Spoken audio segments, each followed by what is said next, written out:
Salut tout le monde, j'espère que vous allez bien.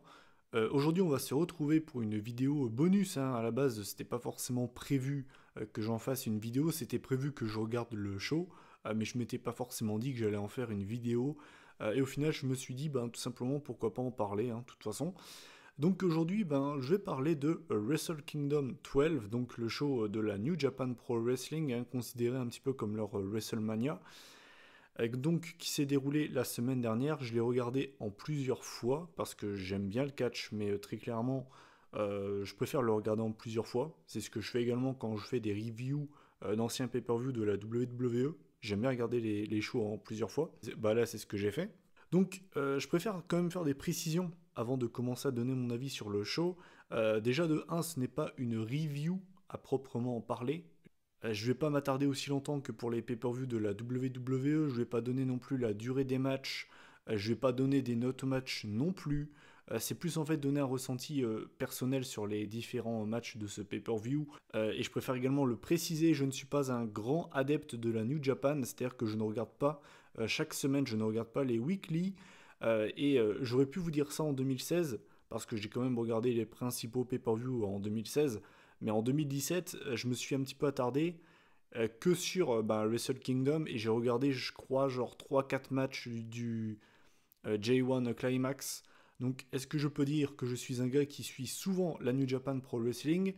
Eh bien non, hein. Donc voilà, je préfère vous le dire. C'est pas ici que vous aurez la review la plus détaillée, la plus intéressante du pay-per-view. Voilà, je préfère quand même le préciser, quoi. Cela étant fait, voilà, donc j'ai fait les précisions que je voulais faire. Eh bien, on va pouvoir passer au show. Et donc, l'opener de ce Wrestle Kingdom, eh bien, c'était le match pour les IWGP Junior Tag Team Championship. Donc, on avait les Young Bucks, les Challengers, contre Roppongi, Freaky, donc Show et Yo, comme dirait Jesse Pinkman, Yo bitch.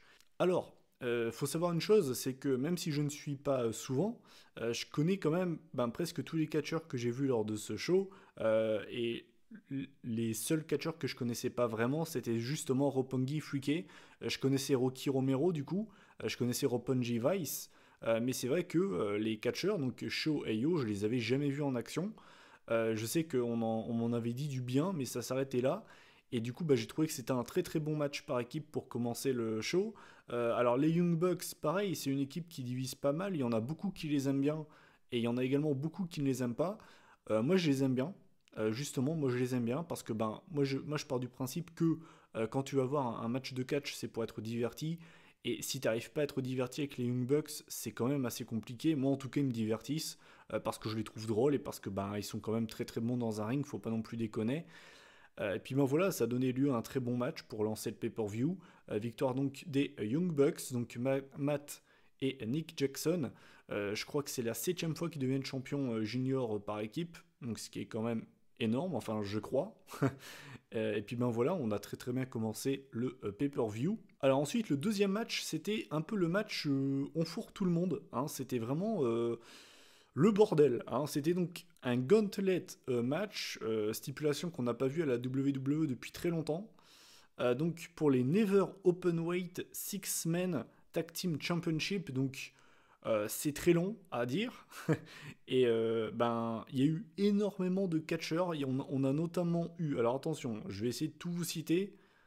On a eu Beretta, donc l'ancien Trent Barretta, Tomohiro Ishii, Toru Yano, qui est un petit peu leur Santino Marella. C'est un peu le mec qui vient là pour faire des blagues, qui est un petit peu comique, on va dire. On avait le Bullet Club, donc Bad Luck Fale, Tamatonga et Tangaloa. Ensuite, on avait Michael Elgin et les War Machine, hein, qui vont bientôt rejoindre la WWE. Ça fait grave plaisir par contre. On avait le Suzuki Gun, donc Taishi, Takashi Lizuka et Zack Sabre Jr. Et enfin le clan Taguchi Japan. Donc il y avait Juice Robinson, l'ancien CG Parker de NXT qui était un énorme jobber. Ryusuke Taguchi et Togi Makabe. Alors franchement, c'était pas un mauvais match, hein. Je préfère d'ailleurs le dire, hein. Pour moi, il n'y a eu aucun mauvais match dans ce show. Je dirais peut-être que c'est le match qui m'a le moins marqué. Et aussi, je pense que ce qui fait ça, c'est qu'il y a eu énormément de catcheurs dans ce match. Il y en a eu 12, ce qui est quand même énorme. Et je dis pas que c'est mauvais, mais c'est vrai que ça fait vraiment un peu bordélique ce match. Et du coup, ouais, c'est peut-être le match qui m'a le moins marqué. Voilà, après c'était cool, hein, je dis pas, hein, franchement c'était cool. Donc voilà, c'était quand même un match plutôt sympa. Et au final, eh bien, c'est le clan Chaos donc, qui a remporté le match, donc, à savoir Beretta, Tomohiro Ishii et Toru Yano. Ensuite, le prochain match, alors ça c'est un match qui m'intéressait vraiment pour le coup, puisque c'est deux catcheurs qui ont déjà catché à la WWE, donc Kota Ibushi et Cody Rhodes, donc bien évidemment il ne peut plus s'appeler comme ça, donc c'est seulement Cody, dans un match simple. Et puis alors je vais être franc, je trouve que Cody a beaucoup trop de classe, son entrée est super cool, sa femme est très très belle, hein, on va pas se le cacher. Brandy Rhodes c'est quelque chose. Les deux, ils ont fait, enfin franchement je trouve qu'ils avaient beaucoup trop de classe, leur entrée est beaucoup trop stylée. Et j'espère vraiment, note à part, hein, que ce mec reviendra un jour à la WWE en tant que top heel de la compagnie en fait. Et je trouve que c'est du gâchis d'avoir libéré ce mec parce que ce Cody Rhodes là, en mode American Nightmare avec sa femme à ses côtés, un peu comme le Miz, ça aurait fait un très très beau challenger pour le WWE Championship du côté de SmackDown. Et je trouve que c'est vraiment un gros gâchis. Enfin bref, donc face à Kota Ibushi, c'était un très bon match. C'est l'un de mes matchs préférés de ce show. C'est un excellent match avec une belle opposition de style, avec vraiment, moi ce qui m'a marqué, c'est le crossroads de Cody sur Ibushi, sur l'éperon du ring directement à l'extérieur, c'était super violent, c'est peut-être le plus beau crossroads que j'ai vu de la part de Cody. Il s'est également servi de sa femme à un moment donné, où Brandy a fait semblant d'être touchée par Ibushi, donc du coup elle faisait genre la meuf qui était pas bien, qui était KO. Finalement Ibushi qui est venu la voir et au final c'était une ruse, elle avait rien. Non, vraiment, c'était un match vraiment très très cool. Finalement, eh bien, c'est quand même Kota Ibushi qui s'impose avec un Phoenix Splash porté à la perfection. Donc voilà, victoire de Kota Ibushi, c'était un excellent match. C'est l'un de mes matchs préférés de ce pay-per-view. Ensuite, on avait un match pour les ceintures par équipe de la New Japan, du coup. Donc, on avait Los Ingobernables de Japón, donc Evil et Sanada, contre les champions qui se faisait donc appeler le Killer Elite Squad, avec deux anciens de la WWE, Davey Boy Smith Jr. et Lance Archer. Et pareil, c'était vraiment un match cool. Moi, j'ai vraiment apprécié ce match, tout simplement, avec une grosse domination des big guys, hein, Davey Boy Smith Jr. et Lance Archer. Et au final, Evil et Sanada ont réussi à revenir vers la fin du match, et ça a donné d'ailleurs une très très belle fin de match, avec la victoire de Evil et Sanada, donc, qui battent les champions, donc c'est eux qui deviennent les nouveaux champions. C'était vraiment un bon match par équipe, voilà, c'était pas non plus le match de l'année, en tout cas je pense pas que ce sera le tag team match de l'année, mais c'était vraiment un bon match par équipe, j'ai vraiment bien apprécié cette dynamique, et puis voilà, on continue le show très très bien, quoi. Alors ensuite on arrive à un match que j'attendais pas spécialement sur le papier. C'était donc un match cheveux contre cheveux. Et en plus de ça, donc, il y avait le titre en jeu, c'était le Never Openweight Championship. Donc on avait Hiroki Goto contre Minoru Suzuki. Faut savoir une chose, c'est que en général les R versus R à la WWE, c'est pas spécialement très intéressant, ça donne pas spécialement lieu à des matchs incroyables. Et en plus de ça, c'est quand même assez rare. Bon, bref, c'était pas un match sur le papier qui m'emballait des masses. Et au final, bordel de merde, ce match a été incroyable. Ce match était putain de violent. Genre, mais quand je vous dis violent, c'est vraiment stiff, quoi. Genre stiff comme pas possible. Au début du match, on a Suzuki qui a porté une soumission en fait sur Goto, une sorte de prise du sommeil. Sauf qu'en fait, il l'a limite pendu un moment.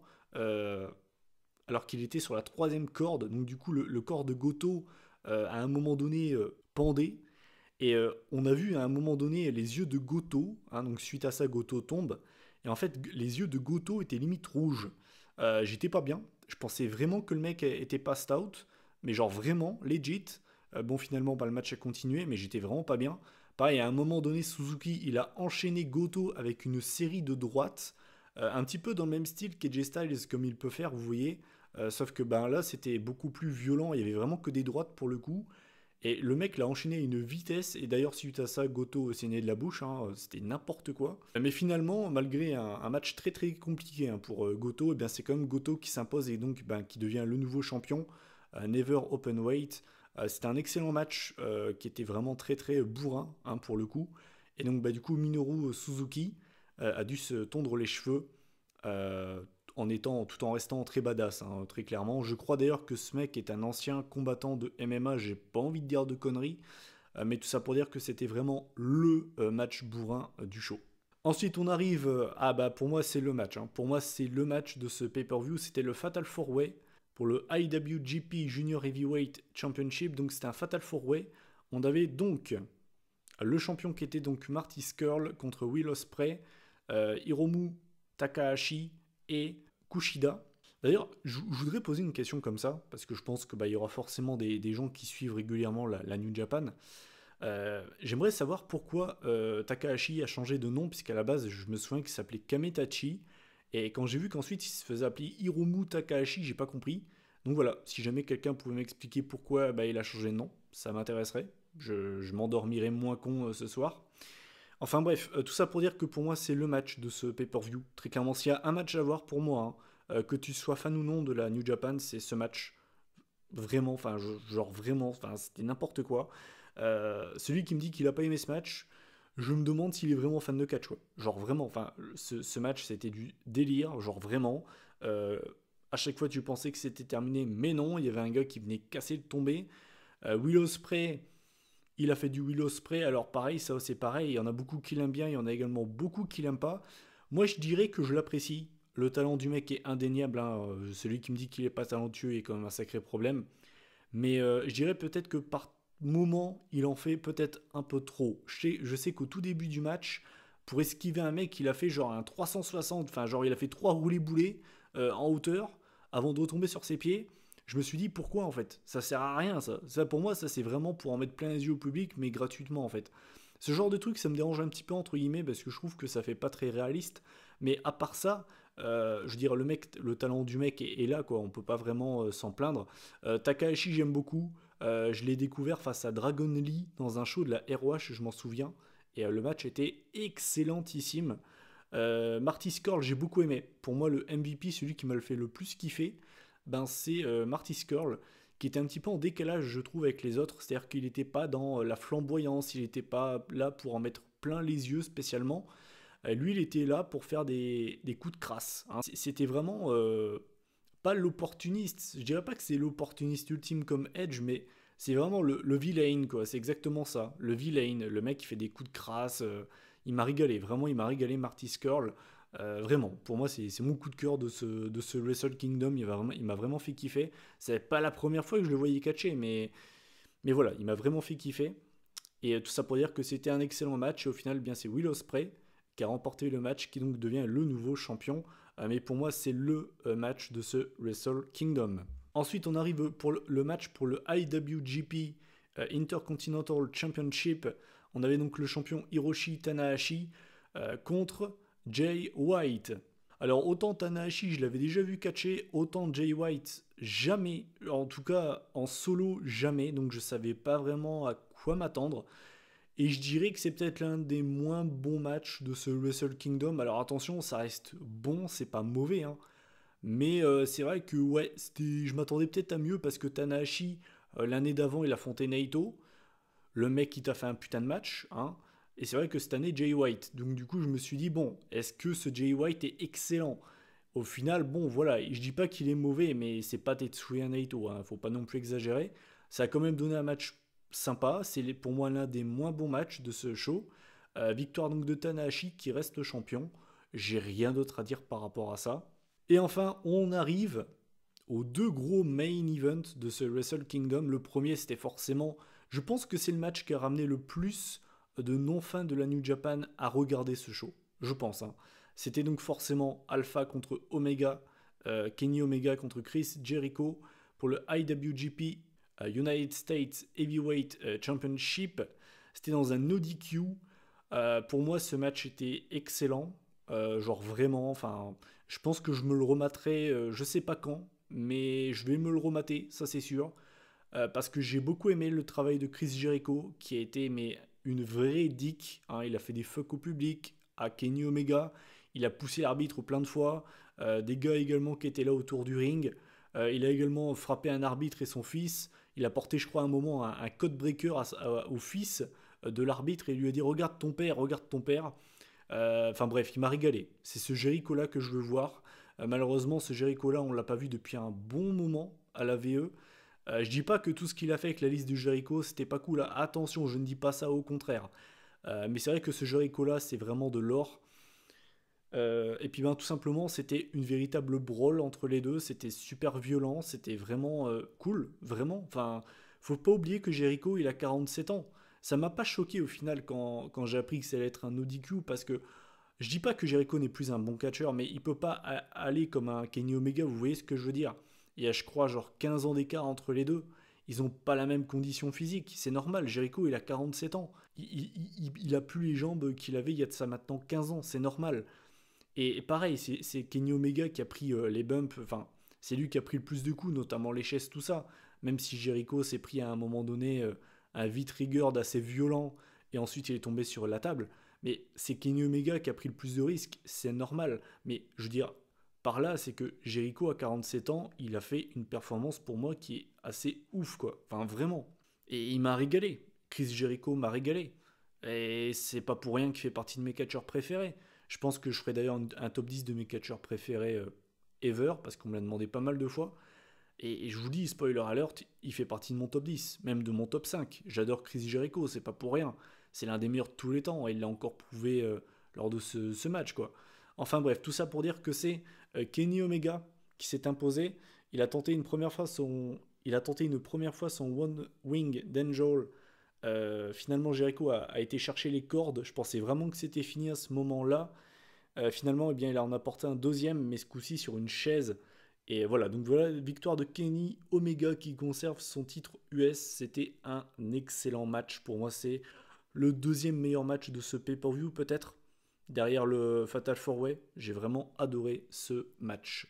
Et enfin, le main event de ce pay-per-view, donc c'était pour le IWGP Heavyweight Championship. On avait Kazuchika Okada, le champion, contre Tetsuya Naito, celui qui en a rien à branler, hein, très clairement.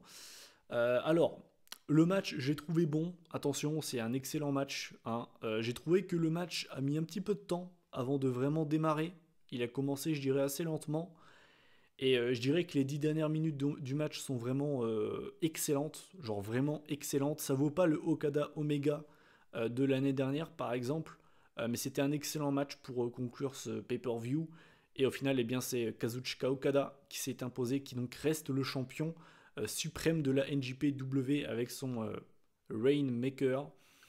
Et puis ben voilà, Tetsuya Naito a fait un excellent match également, et bah bravo aux deux mecs, hein, tout simplement. Okada reste champion. J'ai un peu l'impression que c'est le Roman Reigns de la New Japan, et j'ai justement mis ça sur la dernière vidéo de Brotherhead, enfin Jordan, qui gagnerait entre le Roman Reigns de la WWE et le Okada de NXT, enfin de la New Japan, c'est-à-dire genre avec leur booking à eux, qui gagnerait ce match des Superman, je ne sais pas. Mais tout ça pour dire que c'était un très bon main event. Voilà, donc bilan de ce Wrestle Kingdom, ben, j'ai adoré, tout simplement. Pour moi, c'est le show de l'année. En même temps, j'ai envie de vous dire, c'est le seul pay-per-view qui ait vraiment eu lieu. Mais je pense qu'aucun pay-per-view VE fera mieux. Ça me paraît impossible. Et je me suis tenu cette résolution, parce qu'au final, j'en avais pas vraiment encore faite, du côté du catch en tout cas. Ma résolution pour 2018, c'est de suivre plus régulièrement la New Japan. C'est ce que j'ai fait en 2016. J'avais regardé beaucoup de pay-per-view. Et l'année dernière, pas vraiment. Hein, à part Wrestle Kingdom, bah, rien, que dalle, nada. Donc du coup, ma résolution pour 2018, eh bien, c'est de suivre plus souvent la New Japan, quitte à ne pas regarder Raw et SmackDown, parce que je ne l'ai pas encore précisé. J'aime le catch, mais Raw, ça dure 3 heures, SmackDown 2 heures, plus NXT, ça fait déjà 6 heures. Et en général, le week-end, je regarde des pay-per-view pour la chaîne. Ce qui arrive donc, on arrive à 9 heures. J'aime bien le catch, mais je fais partie de ces personnes qui se lassent assez rapidement. Il ne faut pas que j'en ingurgite trop.